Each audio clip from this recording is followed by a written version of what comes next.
Meet Colonel Kenny, storyteller, soldier, and humorist with a knack for tackling life's toughest topics. Retired from a career in both construction and soldiering, Kenny brings a rare blend of battlefield grit, sharp wit, and creative imagination to his work. Having figured out the war to his scoundrelly satisfaction, he now channels those experiences into novels that range from the deeply human to the delightfully quirky. His stories feature female characters doing extraordinary things, from the woman with the purple finger to Hellcat posing before a 57 Buick. Kenny's second novel, a gearhead pin-up romance, turns COVID into the antagonist, exploring love, community, and the racy yet wholesome world of car show culture. On YouTube, he's equally unpredictable, offering military advice, how to poop at nighttime, original Japanese poetry, Kenny-ku, dating tips, and playful parodies. His next project, a prehistoric tale set 20,000 to 10,000 years ago, where cosmic forces and space villains collide with divine intervention. Kenny uses humor as his counterweight to life's hardest truths, making him a guest who can move effortlessly from harrowing war stories to high-octane romance and leave you thinking long after the conversation ends. Let's welcome Kenny to the show. How's it going, sir? It goes well. That was a fantastic opening, man. I really seem ridiculous, and I am. So that's cool, man. I'll let you piece that together. That was awesome. Yeah, that's in a nutshell. I appreciate that, man. I enjoy using videos to kind of tell the story of what we're going to talk about and so forth. So it's a lot of fun. And when you're retired, you got plenty of time to do whatever you want. So absolutely, grumpy old vet. I do what I want. Yep, that's me right there, man. I can't lie though. Coming across doing that video, right? When I got to that part where it says advice about pooping at night, Boy, did that take me back, man. I started thinking about the field and getting to the porta-johns, because everybody waited until the sun went down during the deployments to take their shit, because it was like 250 degrees in a porta-john at noon. It made me think about all those things that we had to do compared to when we're in the civilian world of just going right down the hallway to the bathroom, Yeah, I ended up writing a lot of, well, not a lot, but several poop references, and in the humor world, it's always going to work. Yeah. But yeah, you try with all your body armor to go into this tiny oven, and part of it is trying to get people who don't have any military experience to try to give them a flavor for what it's like for just the common Joe and Jane out there, and that you have to actually regulate your body functions because there are no lights inside of a porta-john. No. So how are you supposed to do that? Well, you got a flashlight, but I'm just going to leave that there. Yeah. You're sitting there and the only thing going through your mind is, I wonder how much piss my pants is sitting in right now on the floor of this porta-john. Well, in the engineers, field sanitation is part of our gig, and yeah. So I just as challenging though. I don't want people to think that's the only thing that's challenging. Try going to take a piss in Korea in the middle of the winter out in the field while you're digging to try to get to your dick because it's covered in polypros and sweaters and Gore-Tex pants. And I'm from Wisconsin, so I mean I played pond hockey, so yeah, I get it. I work construction outside. Oh yeah, concrete work, and yeah, I get that.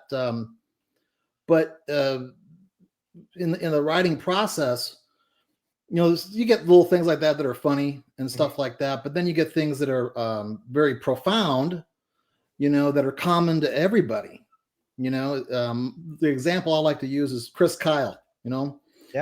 American sniper.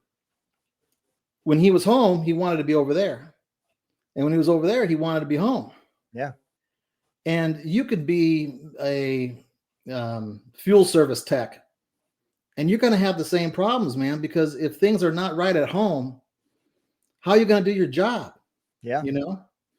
And so people like him who are so highly trained are very, very rare, but trying to convey to a wide audience what it's like Yeah. was one of the themes that I was going for. Yeah. And that is tough because you know, the military really is a whole nother world. It really is. I mean, I remember going through like 2008 while I was still in, you know, supposedly the economy was crap and things were having a bad time. I didn't notice a difference, you know. It was because we have our own shopping worlds and set budgets and living on base, don't pay rent, you know. So Yeah. all those, it's just a whole nother world. And then try to explain that to Well, there's a flip side to that though, because I spent most of my time in the Army Reserve. okay. So I did 30 in the Yep. Army Reserve, and 8 of those years were active federal service. But when we got called up in the wars in Iraq and Afghanistan, basically broke the reserve. But you come directly from your neighborhood, and boom, all of a sudden you're alongside Big Army. Yep.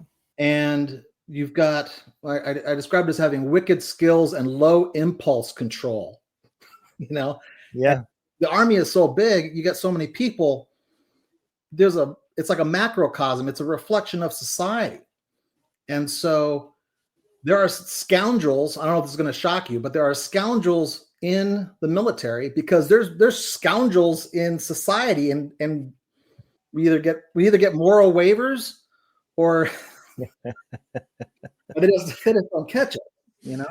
I'm going to tell you how bad it was. Right before I retired, I literally got a soldier, and in his packet from AIT said, soldier member has not successfully passed an APFT, needs to take a PT test.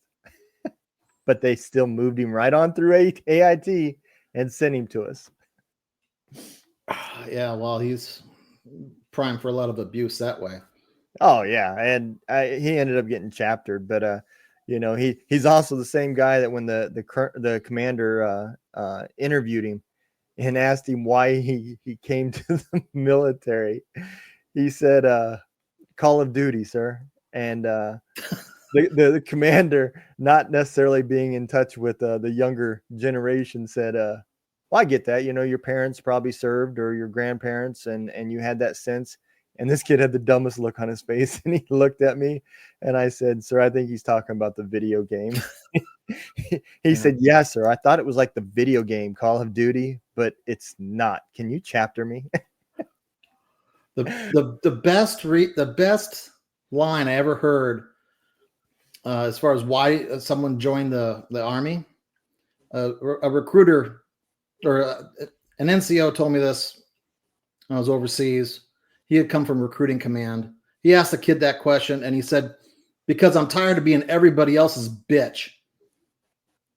And it's like, I get that. Yeah. I mean, when I joined, I needed the direction, but it's kind of like a thing where it's like, I need to do my own thing. I got to be my own man, you know? Yeah. And it's like, Donald, there are certain decisions that you make in life that you look back and you're like, that was a really good decision. Then of course there's other ones you're like, oh my God, that almost killed me. Yeah. Yeah. I wrote a whole book about those kind of decisions. Yeah. You know, when you're writing a book about your story, it makes you look at yourself in a third sense, you know, kind of judging yourself. And I was like, man, what a dick. Yeah, you do judge yourself. I've been thinking about on Podmatch when I just got onto the platform. There's everybody and their brother wants to do like leadership seminars and principles and all this type of stuff. Yeah.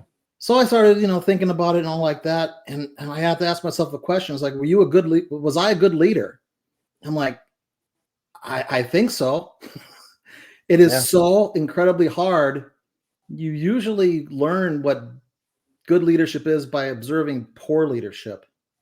Yep. You know, Yeah. and, It's, and you can there's, you can say what good leadership is, but implementing it consistently yep.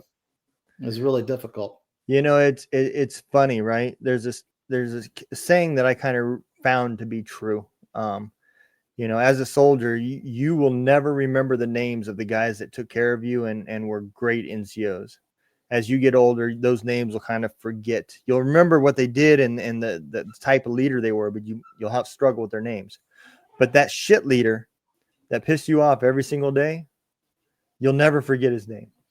And you'll learn more from that guy than you did the good leader, because every day that shit leader showed you what not to do. Well, And let me ask you this: with there is sentiment coming out of the wars as far as improving leadership, mhm. um, and what are they trying to get at? I mean, is it? Well, I mean, what's the overall thrust? I mean, active component. Well, I was active duty for training. Mhm. You know, so is it toxic leadership?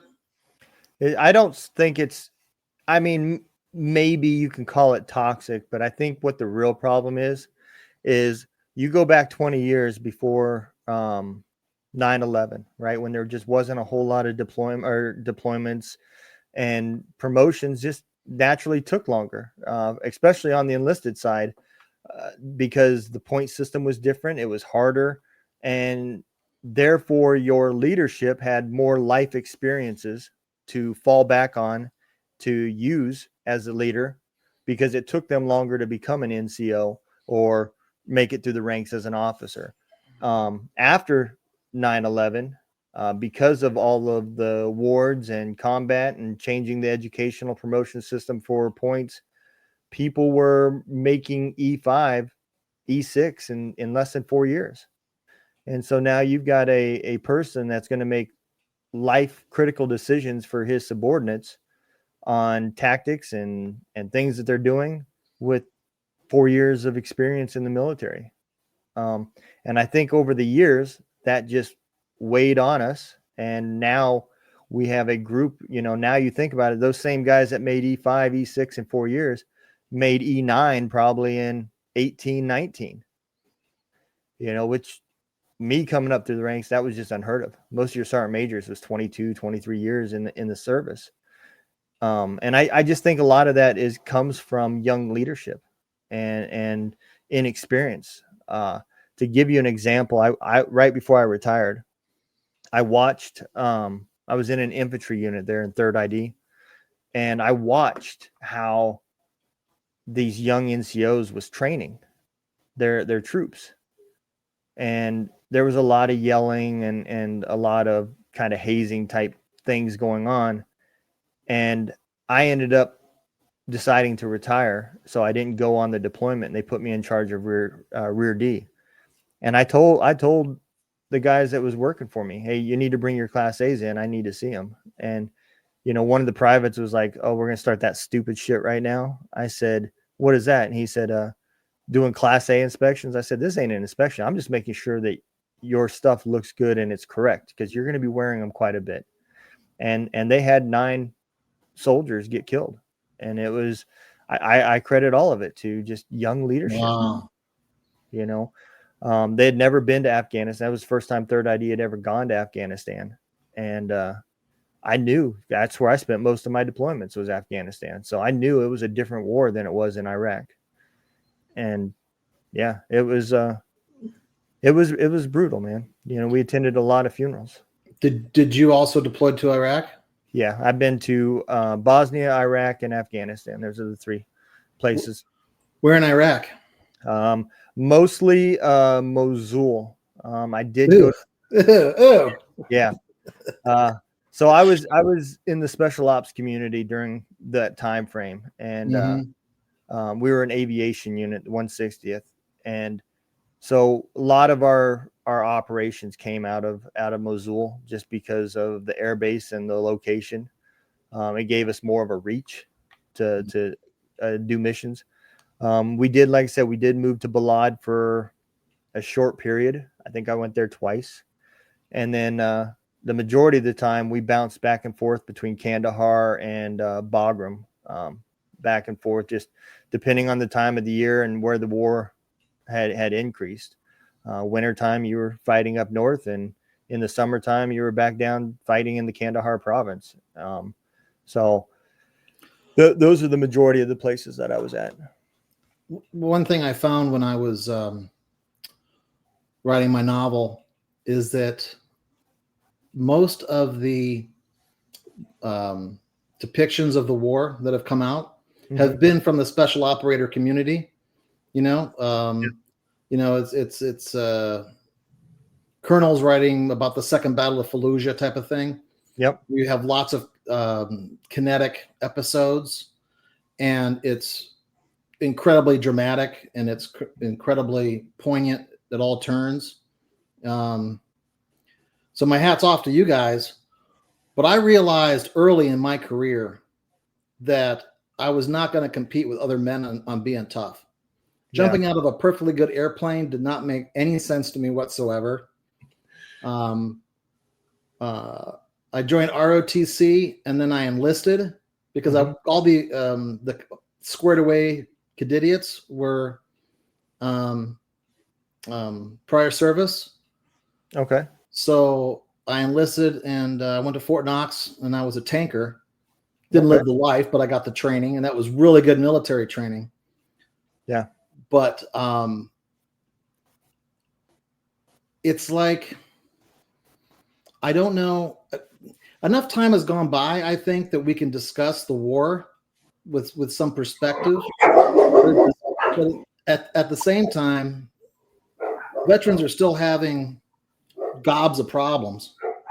Yeah. And I'm very interested in that. I'm interested in ibogaine and why it's been around for 50 years, and people, I'm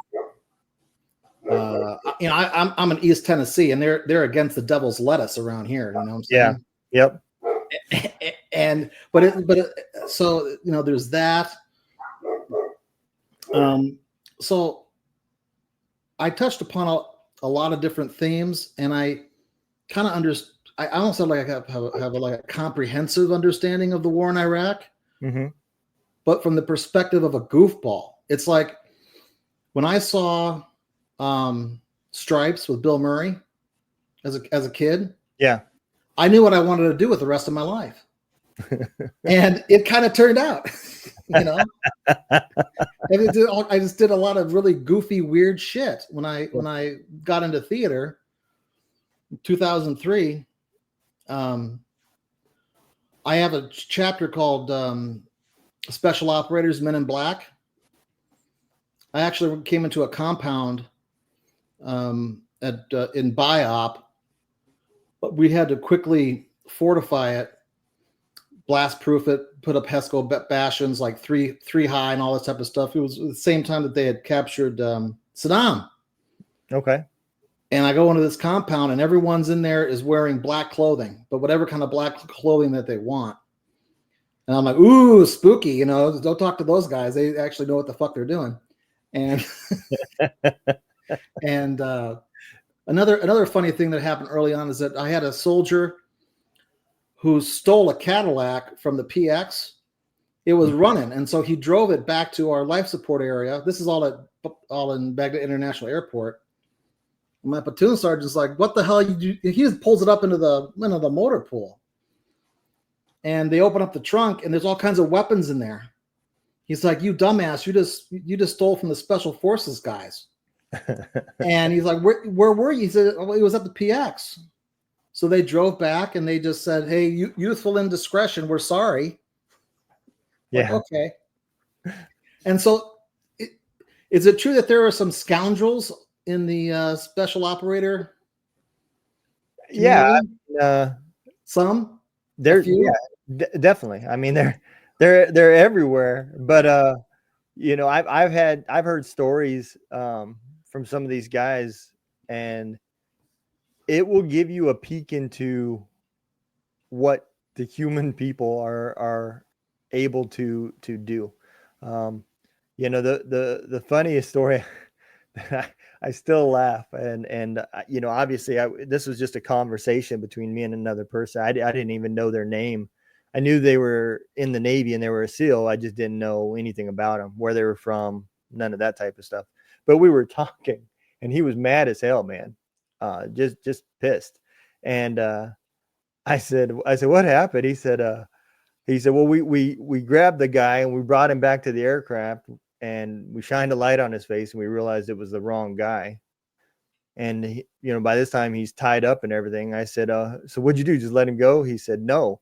He said, that asshole ran out the back of the building and made me run a damn 100 miles, 100 yards after him, thinking he was the right guy. He said, so I just walked over to the lake and chucked him in the lake. God. I said, man, y'all are crazy. He said, well, if I'm going to be sweaty and wet, he's going to be wet too. Hopefully he got out of there. Yeah. I mean, he didn't like throw him in deep water. He just shoved him in the water. The guy fell down, stood back up, and he'll remember him for the rest of his life. Yeah, I'm sure, man. But yeah, I mean, I guess that would qualify as somebody that's capable of doing scoundrelly type stuff. What is your foundation, dude? You also are working on the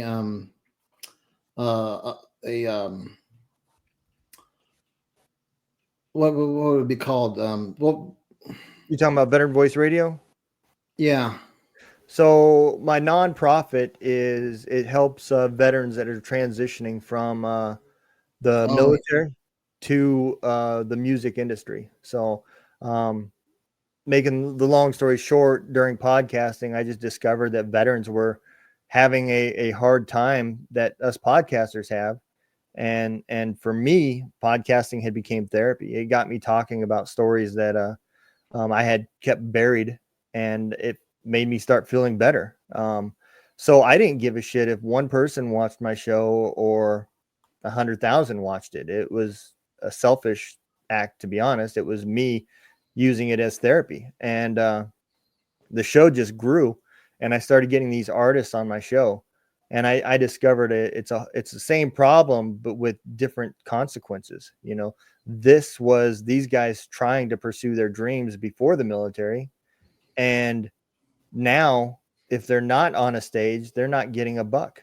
They're not getting paid anything, and that affects dinner. It affects household problems. It affects a lot of stuff. A few of these artists were living in a van, driving from gig to gig, just trying to make it, which is, no different than the civilian world too. They have the same struggles of trying to get in. The big difference is at the age of 35 and 40, nobody gives a shit. Sony is not going to sign a 45-year-old person because they have roughly 5 to 8 years left in their career to recoup their money, when they can pull that 18, 19-year-old in, making them a songwriter to begin with, and then slowly bring them into the music side and make a full career's worth of money off of them. So yeah, I started a radio station that just plays independent veteran musicians' music. It also is extended to their direct family members, so their wife or husband and kids are welcome to be on the station as well. And then we help them just make connections. A lot of these festivals for Veterans Day and that stuff, we help them find gigs and that's cool. That type of stuff, man. The transitioning out of the military is no joke. Yeah. You need to have a plan before going in. Planning on the Army helping you is not a plan. It took me, I don't know how long, 20 years to make my two careers intersect. Yeah. But the effort as far as writing down these bizarre vignettes that were in my brain, it was like therapy, Yeah. My chapter 6 is called "Why I Stole a Bulldozer," and a great big one, a D9, allegedly, right? Yeah. But all the really goofy ass shit that I had done, I wanted I wanted to make sense of it, you know. Yeah. And when I think about other soldiers who are struggling with all different kinds of issues, um, I mean, I don't have I don't have PTSD from the wars. I had PTSD from my ex-wife, to be honest with you, right? If I have it, I'm not I'm fair. I'm resilient as hell. But those are some real big issues. Do you think that when the war is wound down, I mean, what's the state of the force now? I mean, you're not having people, you're not trying to break the force anymore with, you know, rotation after rotation after rotation. Yeah. Um, Um, I would think that aspect of it's better.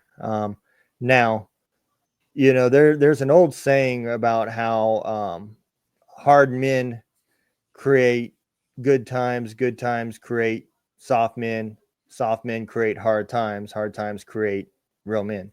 And I think we're going through that cycle, right? So something that a lot of people forget is this war was over 20 years, longest war in American history. And yep. so that covers multiple generations, right? You have the generation that came in before the war, like myself. I came in 94 and got out in 2014. So, I did just over half of the war, right? But at that same token, the new soldiers coming in are now a new generation. And then they're retiring towards the end. And now you have another generation that is on that ending cycle of that war. Which makes it very difficult because if you take these last three generations, they're extremely different from one another. Um, and I think life experiences play a role into PTSD. And I say that because if you Oh take yeah. a troop, you know, new to the military, you're not going to get any mental resiliency training that's going to prepare you for combat.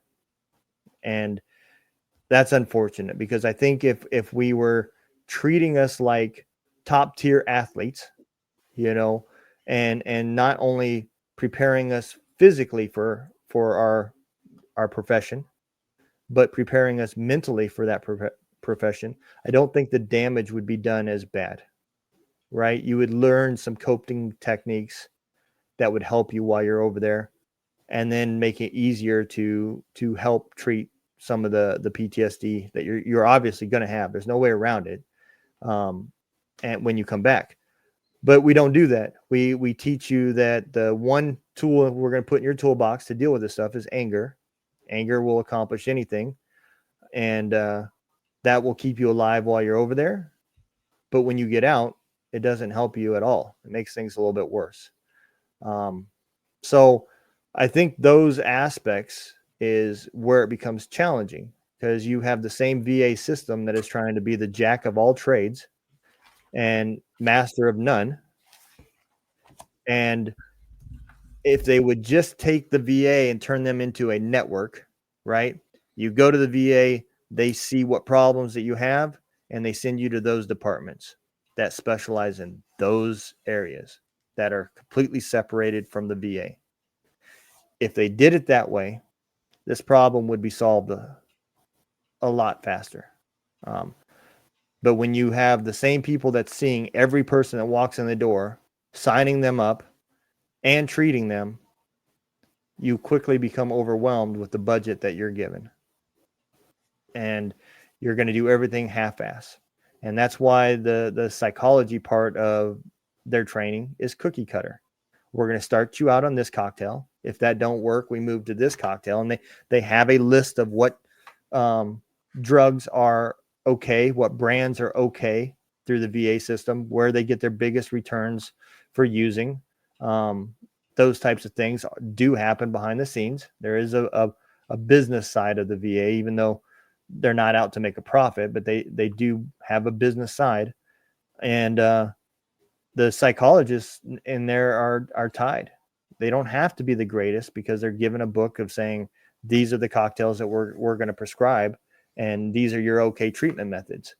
And that's why psychedelics and stuff like that have taken so long to get them introduced, and they're just now getting that part with what MDMA, I think is what it is, that last year became legalized, and they're for treatment for on medical side, and the VA is just now starting to do testing, even though they've been using LSD in the past for treatment in extreme cases. But I think that's just where a lot of it comes from. That they're dealing with multiple generations that are completely different. And I'm speaking generalized, so I'm not speaking like every single individual, but generally the generations growing up of today are a little bit softer than the generations growing up from the 70s and the 80s. And I credit that to hard men bring good times, and good times brings soft men. And it's because we didn't have some of the things that we have today. We didn't have technology to where I can find out 20 minutes after a shooter goes off across the United States that there's a live shooter going off somewhere. Before, I would have had to wait a day or two to see it in the newspaper. And so I credit a lot of that to that kind of technology that the kids of nowadays are just thought have always existed. But I think that's the biggest part of it. One thing we can't, there's a lot of things that you brought up there that I like to touch upon. We cannot overlook how the opioid epidemic affected Absolutely. the treatment of soldiers or military folks coming back overseas. I worked at Fort McCoy, Wisconsin, which is a little post in between Milwaukee and Minneapolis, and they had a VA hospital there called Toma. Mm-hmm. And it got in all kinds of problems because they were just loading people up. You go, if you have another problem, we'll just give you another opioid, and they just ruin people's lives because of it. Yep. And the line I had was that in my first deployment, I was 33, 34. Mm-hmm. I had been in for 17 years before my Super Bowl showed up. But it was the young kids that needed the sleep aids, yep. the anti-anxiety medication.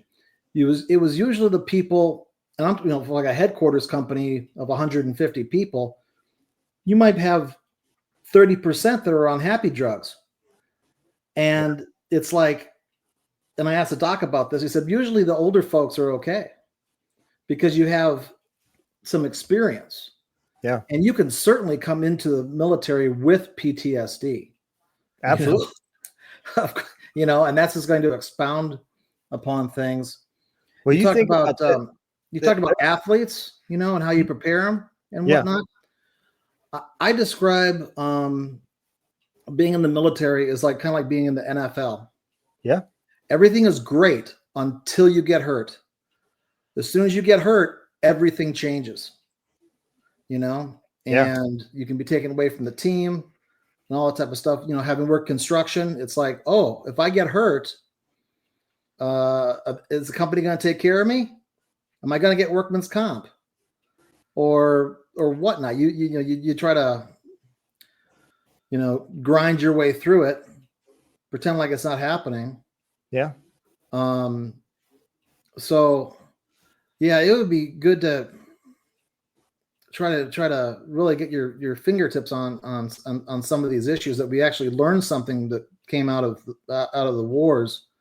I think enough time has gone by, and hopefully there could be spark some interest in there. But again, it's the military, and people don't have any experience with it, Yeah. And so I'm writing my goofy vignettes. And I did a lot of stupid stuff. We had chapter 4 is called the White Don King of Biop. I built a boxing ring, so I had Okay. boxing smokers like every 2 weeks. Yeah. And I inadvertently became my battalion's morale officer. So I was able to build running tracks and volleyball pits and basketball courts and all different kinds of stuff because we're the engineers. I mean, we got the materials and whatnot. Yeah. But trying to make sense of it all to make it coherent, it's like I don't want to do the armchair general stuff. I really don't care about that, but it's important for a frame of reference. My first editor was my mother, a voracious reader, and she asked me a very good question one day. She said, "Who's your audience?" I'm like, "Wow, I never thought about that before. I've written a half a novel. I haven't even thought about who's my audience." And I'm like, "The whole world." Okay, the whole world. Okay, that's great. Yeah. How do you explain what a counterinsurgency is? Yeah. Without putting people to sleep, because that's what it turned into. But you can say, okay, well, from the perspective of the British, they fought a counterinsurgency in America, and eventually they ran out of money, and they said, to hell with it, we'll come back in about 20 years and we'll kick your ass again, which is sort of what happened. But if you win the war, you're the patriot. If you lose, you're the insurgent. So I describe it as though I was there. I describe it as being I was in Iraq for the second game of a doubleheader. I was there in the first inning and I was there in the ninth inning, and in between I trained troops. So I saw how everything evolved, and I was there when President Obama said, "No, we're leaving. We're leaving." Yep. But I didn't want that to take over, the theme of the book. The book's about me and how I changed, how I survived and moved on with my life and whatnot, and the things that I learned and whatnot. And I went back a second time to atone for my sins from the first time I had I had to go back and play it straight. But what are the consequences of I had never been to Afghanistan. I volunteered for a deployment there, but it was at the very end, and they eliminated the position. But as far as that war in Iraq is concerned, what are the takeaways that you have? What's that nugget of information? Well, let me ask you this. Have you ever wondered why we could go into Iraq and have everything controlled within 100 hours, right? Why were we able to go from the border and drive through everything all the way to, Baghdad without any, real hesitation? Within a week we're in Baghdad, and now we're not wrapping things up, but we're now in a controlled area where now we can start going through towns and clearing towns and the mother of all battles. Yeah. But in Afghanistan, we couldn't do that. There's one big difference between Iraq and Afghanistan, is that whole region over there in Afghanistan doesn't have borders. Iraq does. So if the people that you're fighting can cross any line and leave the country, but you're forced to fight in that country, and you determine that we're going to make this a special operations war where we're going to make the stars of the story the smallest force that we have. I mean, right there was the beginning of the mistakes. You go back in history, and there's areas in Afghanistan where Alexander the Great got his ass kicked. Yeah. And when you start looking at how many countries have tried to fight this, when they can't cross the borders, and these guys are up in the mountains playing peekaboo back and forth, at the end of the day, it's going to make it a very difficult war. Well, And the British drew a line right through the middle of the Pashto people, yep, and to them it was just, what do you mean you drew a line through it? We don't recognize Jack. I mean, right through the middle of and the British were very good at doing that, yep, you know. But that's kind of dry. The demographics in Iraq is a little bit complicated because, again, Americans aren't taught anything about Islam, and right. it's because the culture is so different, It right? is. They're not getting the difference between the Sunni Shia schism. I always talk to people and say you have to look through the lens of the Sunni Shia schism in order to start getting, for things to start making sense, you know. Yeah. Um, but the wars were different, but it was almost generational. I was waiting for that Marine to end up being deployed to Afghanistan who was born, after 9/11. Yeah. Well, you think about this, right? And I know they've done it in the past during times of war. But the one thing that keeps blowing my mind is when I have a guest on that signed up after 9/11, took a SF contract. So now we've got a civilian that hasn't even gone to basic training yet that has signed up for special forces. And he goes to basic training. Then he goes to advanced, basically infantry training. And then he goes to selection. Never even been in a regular Army unit yet. And we're putting that person, if he's selected, in a top tier area where the training is unlimited, the budgets are unlimited, and they have no basic foundation of how the Army works, because that side of the forces is completely different. People are called by first names. Rank doesn't mean crap. All those types of differences compared to the regular Army. We had a warrant officer that went straight to SF units and was there forever. And then when he came to his first regular Army unit was us, we had formation at the motor pool. He was in civilian clothes because where he was at before, that was always the uniform. If you were going to the motor pool, you just came down in civilian clothes. And everybody, the other warrant officers looked at him and was like, come with me. And he got his ass chewed by the senior warrant officers. But, that's just the differences. And so when you're taking young people like that and putting them in the front of the war in an area where you're operating in small elements, I think you're already asking for problems there, just to begin with. But that's here and there. The other part of this is, at the end of the day, is that same leadership that's dictating this war is using tactics from 20 years ago. You're talking about generals that, now been in 23, 25 years. And I don't think we really ever even had urban tactic planning. I mean, when that war started, we had green equipment. We didn't start painting them tan until after the war started. Yeah, right. Because I enlisted in '87, and it was all force on force. It's all fold the gap. We're going to go kick the Russians' ass in Germany.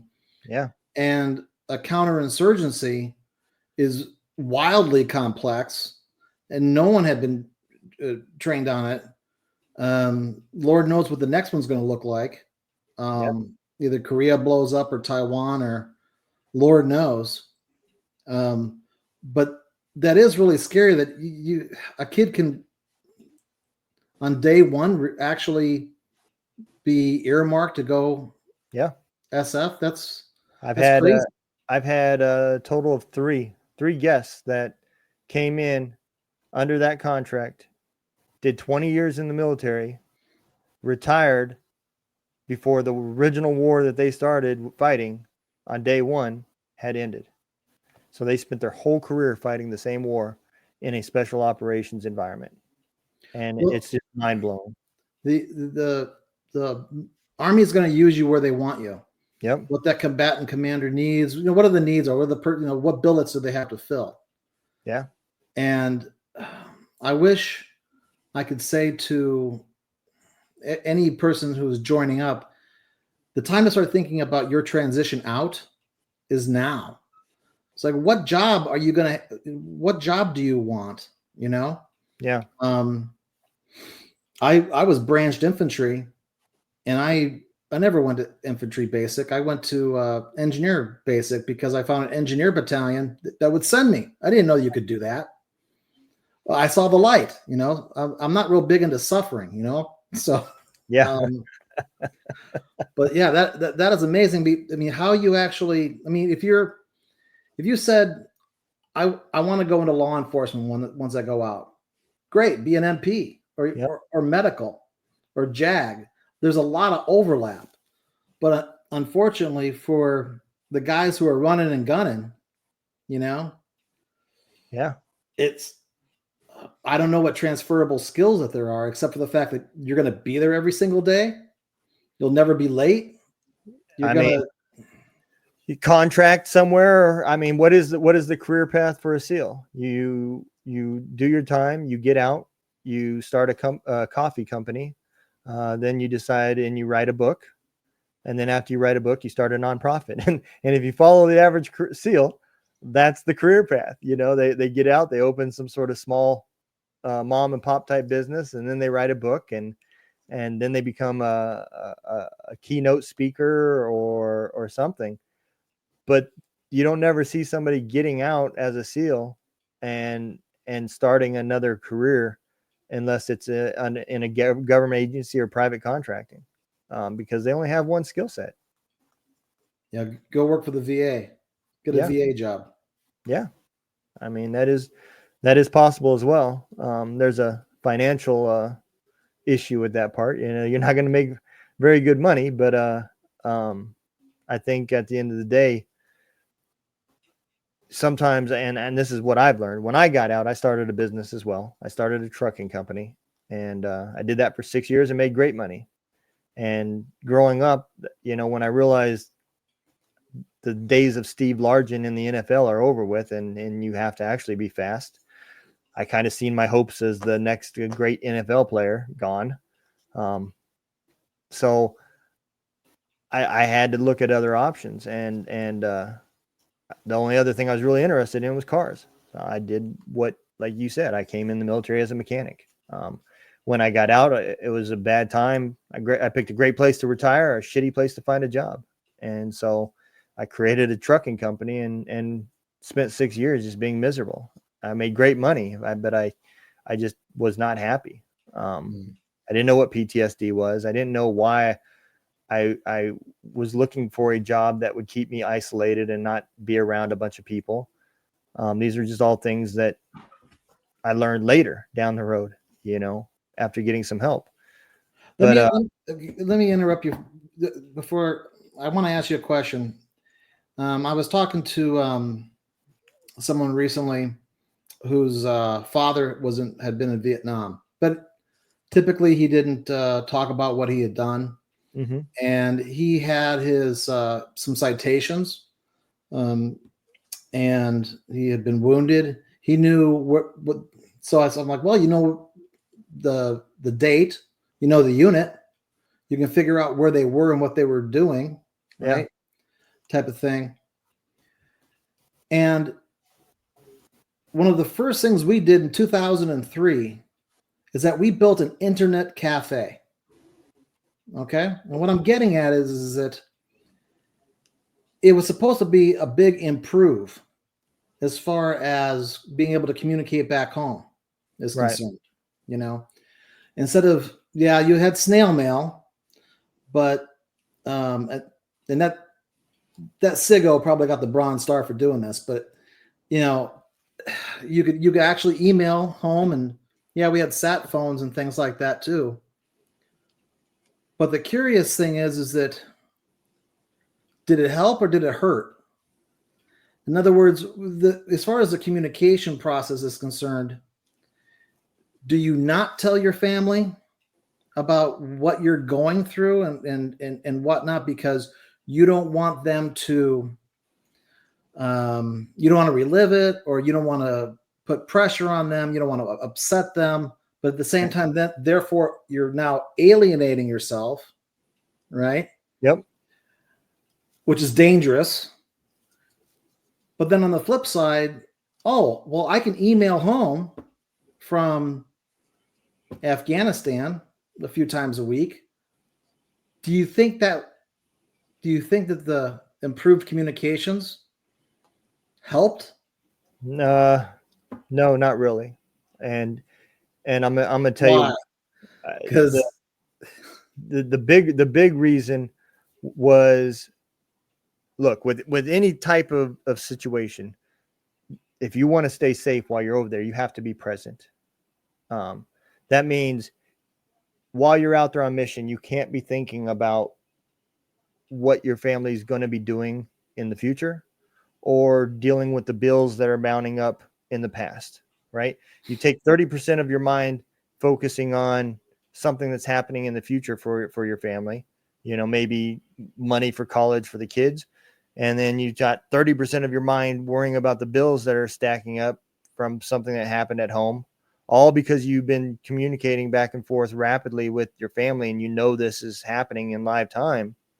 That leaves what, 60% or no, 40% present with your mind to yeah, deal with the mission. it's like, hey, Junior's lighting fires because he's upset that you're gone. Right. Yeah.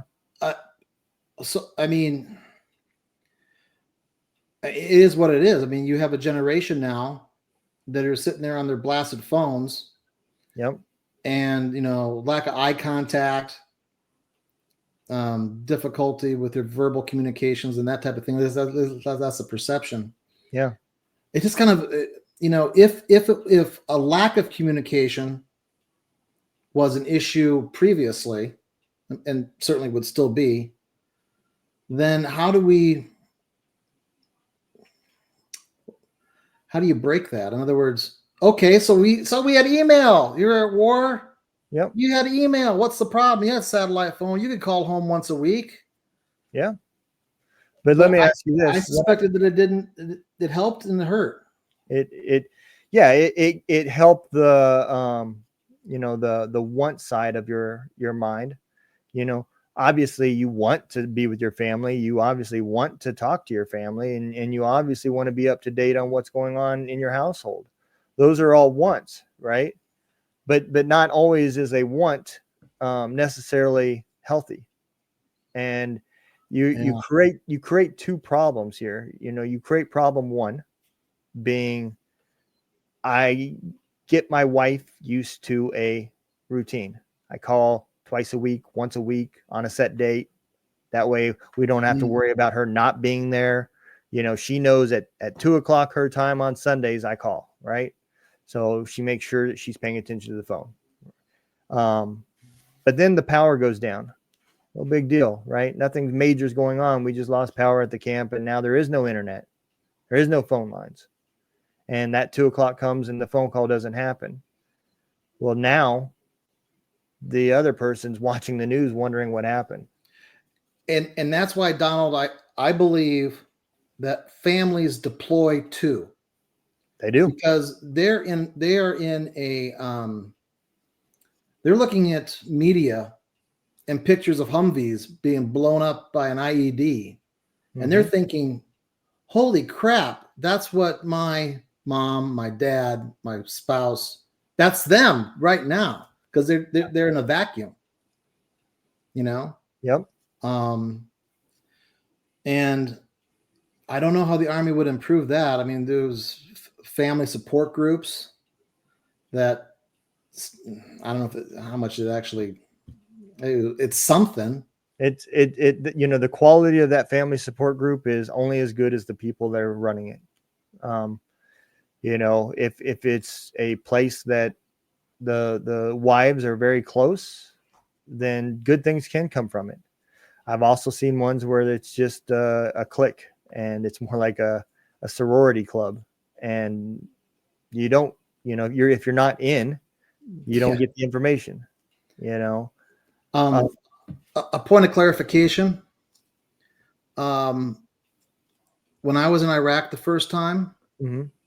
I was away from my ex-wife, and I had been there about 2 or 3 months, and all of a sudden I realized I was doing pretty good. I was kind of enjoying it because no one was yelling at me. Yeah. It was Well, weird. it goes back to, if things were so bad and we got PTSD from being over there, why will every soldier tell you that they wish they could go back? I mean, that's the most commonly used phrase, and I'm going to tell you why. Because life was simple over there. You got up, you ate breakfast, you did what you had to do to stay alive that day. You ate chow, went to sleep, wash, rinse, repeat. There was no worrying about the bills or the car payments or so and so said this or even the common stresses that come from being in the army and garrison, the red tape and your soldier did this and now you're dealing with that after work, and none of that existed while you're over there. It was about getting up, doing your job, staying alive, wash, rinse, repeat. And life became very, very simple. One thing that I really enjoyed, I think a lot of people did, is that when you're downrange, you're actually doing your job. Yep. For an engineer, that means we're building stuff. Yep. And at the end of the day, okay, we poured 20 yards of concrete. We made a slab. Nice. Next week, some carpenters will come along and build. But you're actually doing something. And I think that idea of wanting to go back is that if you're good at something, right, and you have pride in it and you like the people that you're with, and it's your Super Bowl, so to speak. Yeah. But trying to explain that to someone who's never been in the military, it's like, why the hell would you want to go back? Yeah. It's so counterintuitive. It is. It absolutely is. But again, life is different over there. A lot of people have the assumption that Iraq is a third world country. No. What they don't realize is it wasn't. It wasn't until we went in and destroyed their infrastructure, and then said, okay, we're going to have you guys practice democracy, that nobody knew how to control prices or capitalism or any of that type of stuff. And so everything just collapsed. Afghanistan, on the other hand, has never been above a third world country, Yeah. I mean, I tell people, that Baghdad is like the Ivy League of the Arab world, a font of knowledge. It's like when Europe was in the Dark Ages, the Arabs were, keeping the literature and sciences, algebra, all that. So, and there are, I don't know if you know this, but there are scoundrels in Afghanistan, I suppose, too. But I mean, you don't have to teach these people about capitalism. Okay. You ever try to make deals with these people? You're going to lose. Yeah. Okay. Yep. You're going to lose. But I think there's so much, ground to plow through, and trying to get at what happened, why did it happen, and I was trying to be, entertaining as well. Mm-hmm. But it was my book is 95% autobiographical, and so for me it was I want to make sense of this. I want to understand why it ended up the way that it did. And you got to go back to the demographics. Who are the Kurds? Yeah. The Kurds have been conquered by every civilization known to man, from the Babylonians to the Mongols to the British to the Alexander. You just keep going, and they still don't have a country. Well, ask yourself this: how many times did we screw the Kurds? Many. Yeah. And they love us. Yeah. I mean, there was times that we made a promise that we're going to stay here with you guys and defend you and everything else. And they woke up the next morning and all the tents were gone and everybody was out of there. You know, it's happened multiple times. But Yeah. another part of this, let me ask you this question. And I'm asking because it has to do with a topic that I'm writing about right now. Do you believe that the evil things that happen during combat, right? From any war, not necessarily just our war, any war, right? Do you believe these are acts that a human person is capable of doing? Or do you believe that you have to have some sort of evil tied to you to be able to do these? I think that you're trained to do it. I don't Okay. think that it is innate, unless you're living in a violent culture where you solve your problems either on a familial level or what does your neighborhood look like if it's in turmoil and stuff. But I think that it's a heavy question. I think for most good people that you're trained to do it. Well, I'm going to tell you where this came from, right?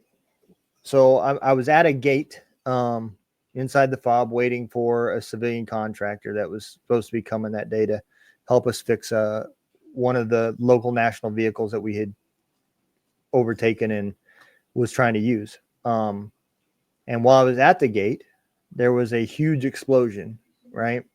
A car just exploded that was in line to come on base. And what had happened was the lady driving it had a bomb underneath the passenger seat. It was her and her daughter that was in the car. As they were coming in line with all the civilian, all the local national workers, her car ran out of gas. She was supposed to detonate at the gate. When the car ran out of gas, and that gap happened between the cars in front of her and nobody was moving in the back, it caught the attention. So she had made it through the outer perimeter, which was Ugandis, I think, is who ran the outer perimeter. And she was on her way to the inner perimeter, which was controlled by the U.S. It caught the attention of the guards. And as they started walking towards the car to see what was going on, she got scared and detonated the car, killing her and her daughter. To the point, the bomb was located under the passenger seat that she had her daughter sitting on. So, I mean, my thoughts is what does it take? I mean, can you train a person to be able to do this, or does some sort of brainwashing or evil spirit have to be within this person? And what I'm getting at is the book that I'm writing right now takes a ploy off. It's fiction. It takes a ploy off of the phrase, he's fighting his demons, right? And what if those demons were not mental? They were something that attached themselves to us while we were deployed and feeds on our guilt and runs those feelings through us to continue to feed. And I put this in the hands of 5 or 6 homeless veterans that when they realize it's not mental, there is something that is possessing them or bothering them, nobody will listen to them because they're just homeless drug addict veterans or alcoholics or whatever. And I've always had that question in my mind, what if our demons are actual real, not mental? It's hard to believe that a mother would ever want to just say, for the cause, I'll give you my daughter and my life, Culturally, Islam is problematic, I think, in how it is instructed. Mm-hmm. I think that, and I'm not, I don't know a whole lot about Islam. I haven't studied it like that. I'm a Christian myself. Me too. I like to call myself an amateur theologian.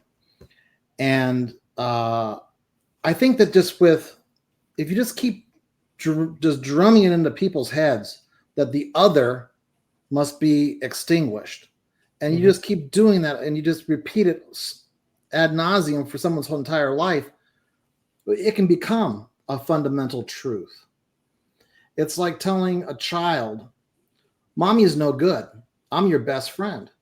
Yeah. And you just keep saying that over and over and over again to a child. And that child will eventually think, yeah, you're right. Mom, it is mommy's fault. Everything is mommy's fault. And daddy's my best friend. Because that's what daddy told him. Well, how someone can actually destroy her daughter in this way. Of course, you have to also think about the coercive nature of what they're doing, how they recruited this person. Yeah. Yep. As far as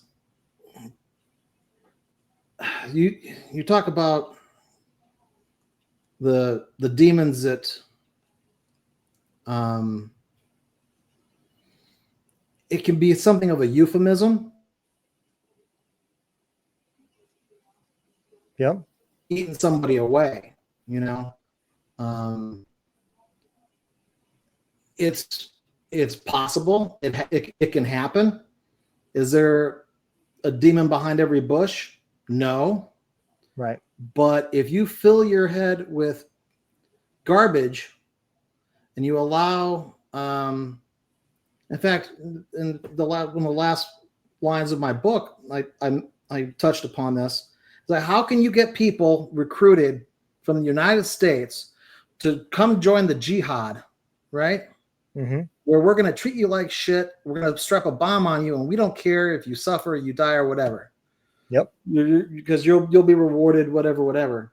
How can they actually believe that? How can you actually believe the evil voices in your head? Well, I mean, if you watch the news, the one thing that no matter what side you're on, politically, I consider myself homeless. So I don't really have a side. I don't really, I tend to lean to whoever is going to take care of the veteran community. That's really where my lies go. I've voted for Obama. I've voted for Trump, so it doesn't, I don't play these sides, but the part that both sides should be able to agree upon without any debate is there a mental health crisis in America? And now I'm not just talking about veterans. I'm talking about American people. If you believe that we are not dealing with some sort of mental health crisis between all the drugs that comes through America, the amount of homeless, I believe the number is somewhere around 90% of all homeless have some sort of diagnosable mental health issue, right? On top of addictions and everything else that comes along with this. But if you've got veterans that are killing themselves in the parking lot of VAs, and you don't believe that there's some sort of mental health crisis that's affecting this country, then how do you explain it? And I think some of that goes along with, again, these people that are defecting to go fight on the other side. I mean, we had soldiers just walk off their post and decide that they wanted to be on the other side. In What Kuwait, was the name of that kid? Start with an L, I think. I know he got several people killed that went looking for him. I know that the Taliban put him in a box for a couple of years before they let him back out, and that when Obama commuted his sentence, he had his parents come to the White House. Yeah. And his mom was hot. I remember that. Yeah. I don't know why my brain works like this. Probably just so that the icky stuff becomes a little bit more palatable. Yeah. But I tell you what, the VA, can't we just, when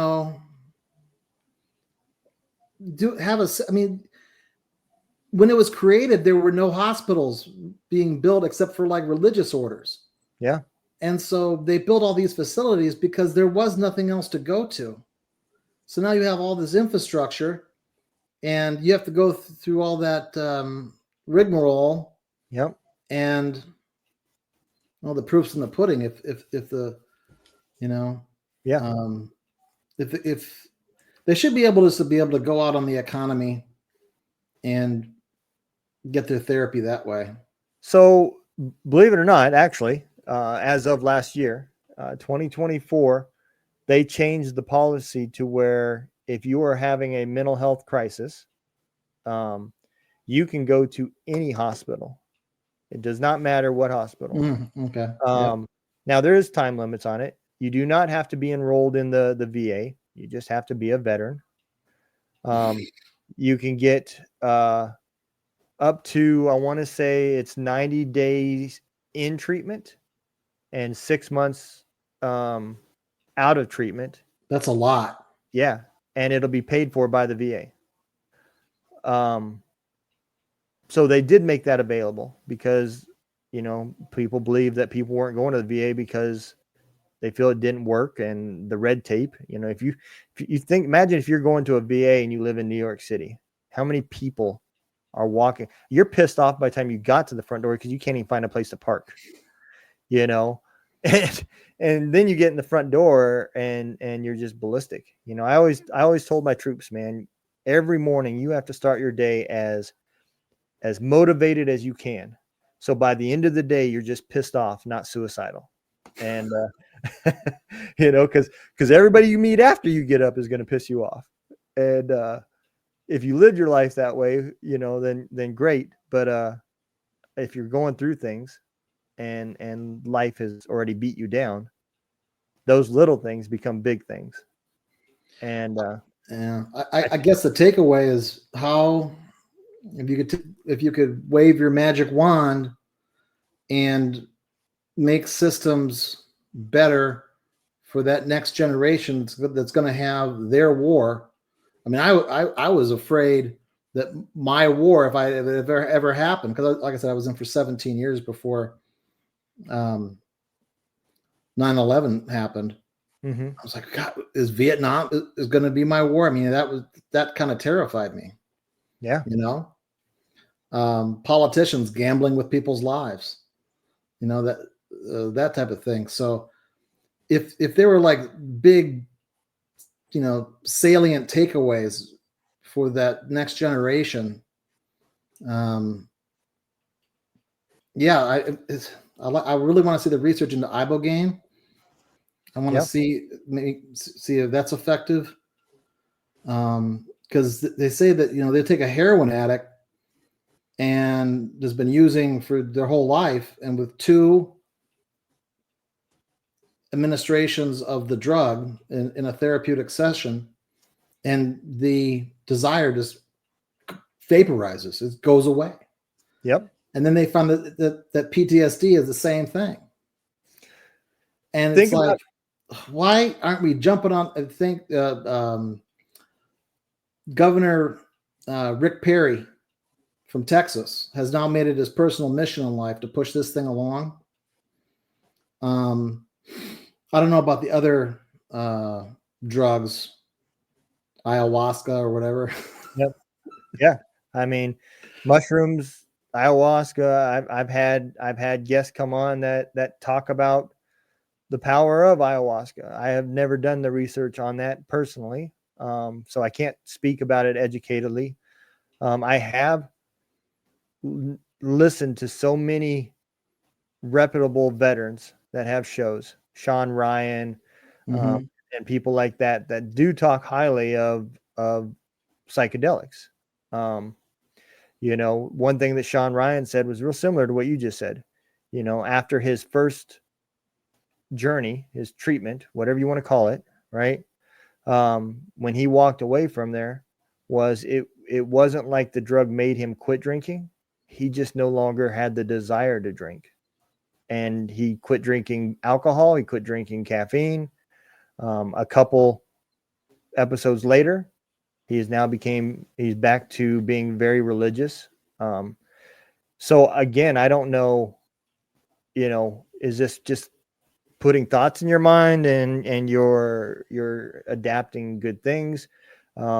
The way it was explained to me was your brain is like a ball of yarn, and all these connections, these fibers are all connected and wrapping themselves around as you grow and and thoughts get put in, and that's how things get stored. But once that connection is made, you have to break it in order to be able to change that belief, that thought process.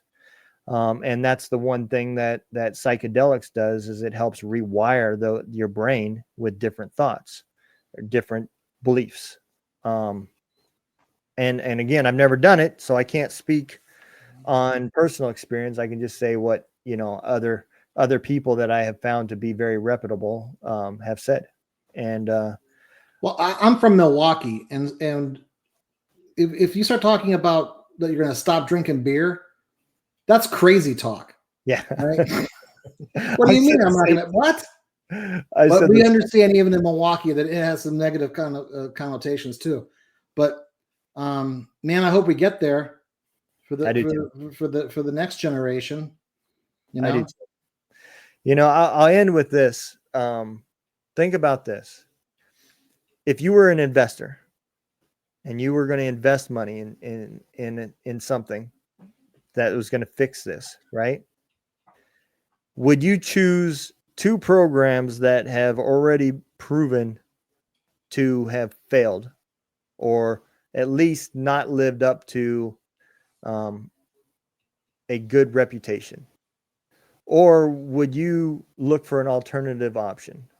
And I get to, because if you look at the Veteran News, there were, in this big beautiful bill that came out, there was a large amount of money given to the VA and to HUD to partner up to solve homeless veteran problems. Okay. The VA has not done, I'm not going to say they're doing a horrible job. They do some good stuff, but they have never been able to solve that problem. HUD, on the other hand, is not necessarily a welcome name with a lot of the low-income housing people. No. And you're going to put those two organizations together to solve a major problem that has tons of symptoms. The disease is you're homeless, but the symptom is you no longer have documentation for anything. You don't have birth certificates, social security cards, IDs. You don't have any of that stuff because you didn't need it anymore. You lost it, whatever. You don't have an address. You have addiction issues. You have mental health issues. Now you've got not just PTSD from combat if you're a veteran, but you've also got it from being homeless. Exactly. I'm glad that you brought that up. And that is, if you have, and I've remodeled clinics where they have social workers and stuff like that, and I've talked to them, and they said basically, if you can get someone who's just homeless, then there's a chance they can fight hard and you can get them out of it. Yep.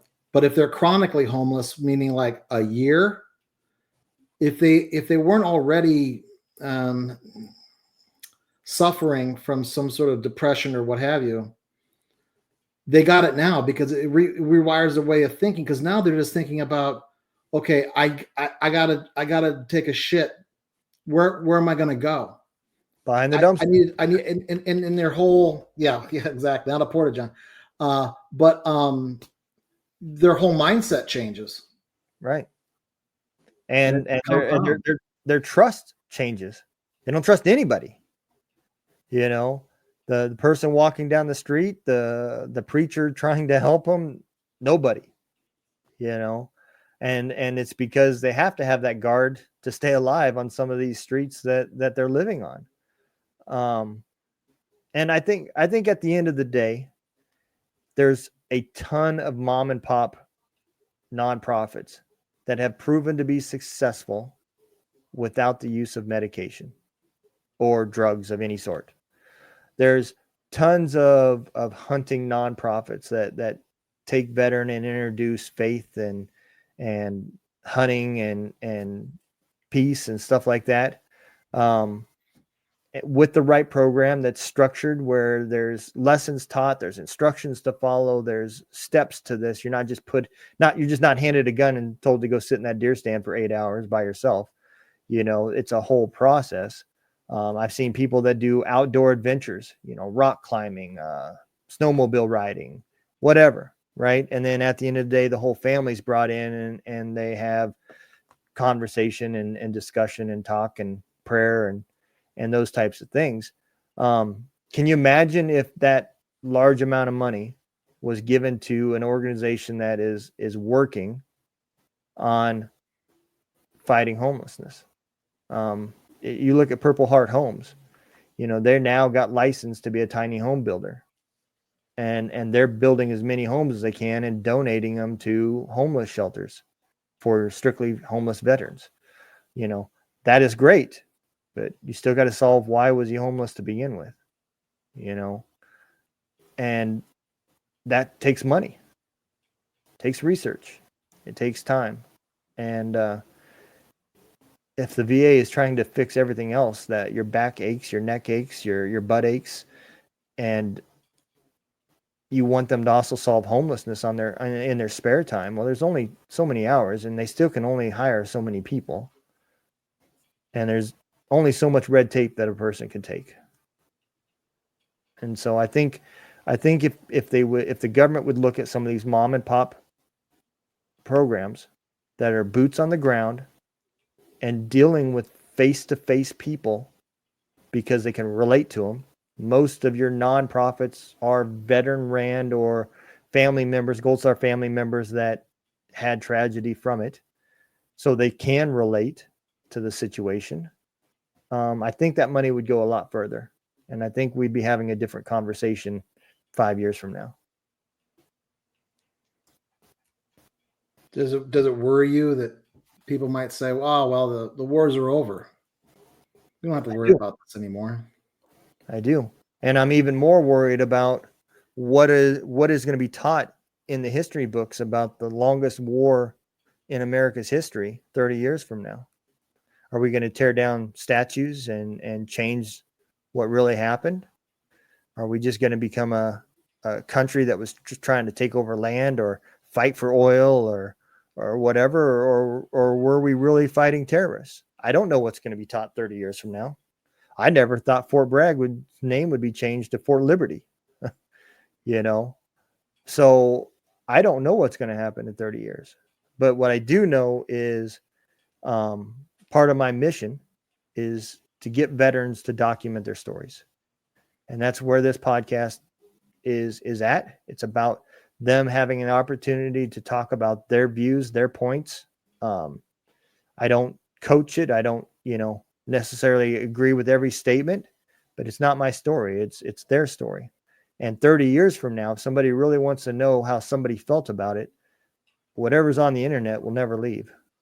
And if you search hard enough, you'll find videos like this. You'll hear songs from some of these veterans that are on our radio station that are telling their story of their time through music. All these things will still exist. And at that point, it's up to that person to believe what they want to believe. What's that station? I'll check it out. So I got there's two apps. Both of them are free. You don't even have to create an account. You just download and hit play. If you like country music, there's Simplify Country. And if you like rock and roll, there's Ranger Rockwave. And like I said, both of them are on Apple or Google Play Store, completely free. And, that's the biggest thing that we need more than money is people listening. Views attract attention and attention attracts problem solving. So